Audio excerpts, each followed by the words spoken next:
Hello friends, आज हम 8th class की मैथ्स की बुक के एक्सरसाइज 3.1 के सभी क्वेश्चंस करने वाले हैं। इसके अंदर 2 क्वेश्चंस हैं और 2 क्वेश्चंस में बहुत सारे पार्ट्स हैं, तो उनको हम सारों को एक एक करके कर लेते हैं। तो चलिए इसे स्टार्ट करते हैं। पहला है हमारे पास यहाँ पर जो क्वेश्चन है, यहाँ पर कुछ आकृतियाँ दी गई हैं, बिल्कुल दी गई हैं। ये आकृतियाँ दे रखी हैं, ये फिगर्स दे रखे हैं। तो यहाँ पर क्या करना है, प्रत्येक का वर्गीकरण निम्नलिखित आधार पर कीजिए, यानी इनको क्लासिफाई करना है। कैसे करना है? पहला है साधारण वक्र, तो यानी इनमें से कौन कौन से साधारण वक्र हैं, सिंपल कर्व हैं, ये बताना है। तो मैंने यहाँ पर लिखा है, मैं आपको बता देता हूँ। पहला जो हो जाएगा हमारा सिंपल कर्व हो जाएगा। सिंपल कर्व आप देख सकते हो, बिल्कुल लाइन सेगमेंट से बना हुआ है। ये मैं आपको अपनी वीडियो इंट्रोडक्शन वाली वीडियो में बता चुका हूँ कि पॉलीगन क्या होता है, यानी बहुभुज क्या होता है, वक्र क्या होता है, साधारण वक्र क्या होते हैं। तो यहाँ पर देख सकते हो, पहला जो हो जाएगा हमारा साधारण वक्र है। इसी तरीके से दूसरा जो है वो भी हमारा क्या होगा, साधारण वक्र होगा, क्योंकि ये भी लाइन सेगमेंट से बना हुआ है। उसके बाद हमारा जो फिफ्थ हो जाएगा, फिफ्थ है कहाँ पर है, ये फिफ्थ ये रहा, ये भी हमारा क्या हो जाएगा, ये भी हमारा साधारण होगा। साधारण होगा यानी इसको ज़्यादा टेढ़ा मेढ़ा करने की जरूरत नहीं पड़ रही है, तो सिंपल सा ऐसे करके ऐसे खींच लिया है, ये साधारण वक्र में आ गया। इसी तरीके से हमारा क्या है, जो है सिक्स्थ है वो भी हमारा साधारण वक्र हो जाएगा, और जो हमारा सेवंथ है वो भी क्या हो जाएगा, साधारण वक्र हो जाएगा। अब उसके बाद दूसरा है हमारे पास साधारण बंद वक्र। बिल्कुल वही बात बोली जा रही है यहाँ पर भी, जो यहाँ पर बोली गई है। यहाँ पर साधारण बंद बोल दिया है, तो भाई ये भी तो बंद ही है सारे के सारे। तो पहला, दूसरा, पांचवा, छठा, सातवां, इसमें भी क्या हमारा हो जाएगा, पहला, दूसरा, पांचवा, छठा, सातवां। तो पहला, दूसरा, उसके बाद हमारा फिफ्थ है, फिफ्थ, पांचवा, छठा और सातवां, यही हो जाएंगे हमारे। उसके बाद बहुभुज कौन कौन से हो जाएंगे। बहुभुज में मैंने आपको पहले ही डेफिनेशंस बता रखी हैं।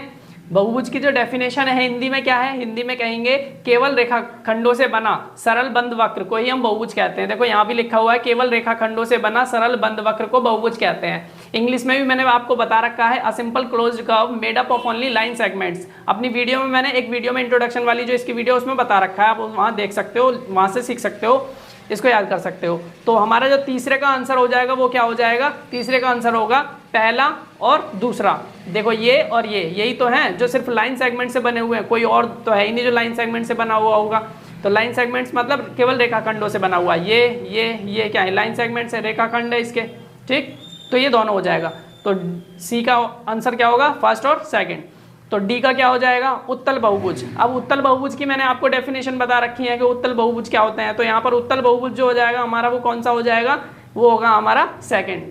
तो उत्तल बहुभुज यानी कि इसको इंग्लिश में क्या बोलते हैं, इसको इंग्लिश में बोलते हैं हम कॉन्वेक्स पॉलीगन। तो इंग्लिश में कॉन्वेक्स पॉलीगन बोलते हैं। उत्तल बहुभुज की डेफिनेशन क्या आती, जिसके सभी कोण जो होते हैं 180 डिग्री से कम के होते हैं, उनको क्या बोलते हैं, उत्तल बहुभुज कहते हैं। तो इसके सारे के सारे कोण जो है 180 डिग्री से कम के हैं। अब उसके बाद आता है हमारा अवतल बहुभुज। तो अवतल बहुभुज कौन सा हो जाएगा, अवतल बहुभुज होगा हमारे पास पहला और कौन सा होगा, चौथा।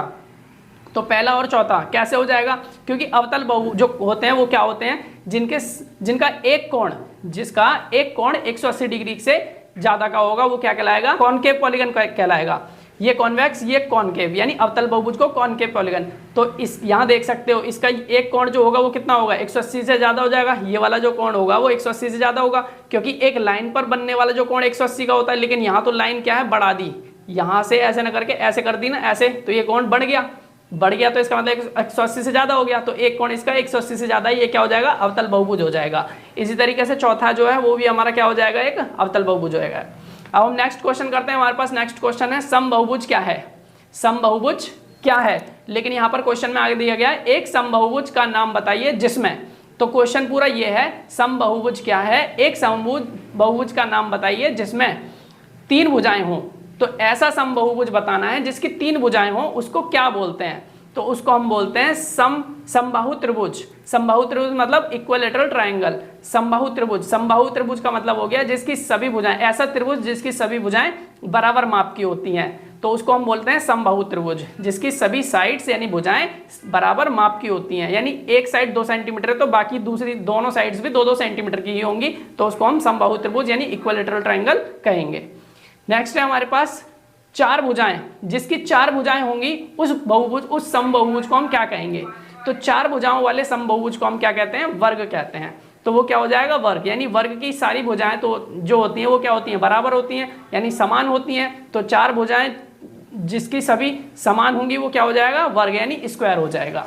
इसी तरीके से छह भुजाएं, जिसकी 6 भुजाएं होंगी उस समबाहुभुज को क्या कहेंगे, तो उस समबाहुभुज को हम कहेंगे समषटभुज, यानी रेगुलर हेक्सागन। इंग्लिश में रेगुलर हेक्सागन और हिंदी में समषटभुज, यानी सभी भुजाएं उसकी समान होंगी और षटभुज मतलब 6 भुजाओं वाला होगा। तो यही बोल रहा है ना 6 भुजाएं, तो 6 भुजाएं होंगी उसकी और सारी भुजाएं समान होंगी, इक्वल होंगी उसकी सारी साइड्स। तो इसमें 2 ही क्वेश्चंस थे जो कि हमने कर लिए।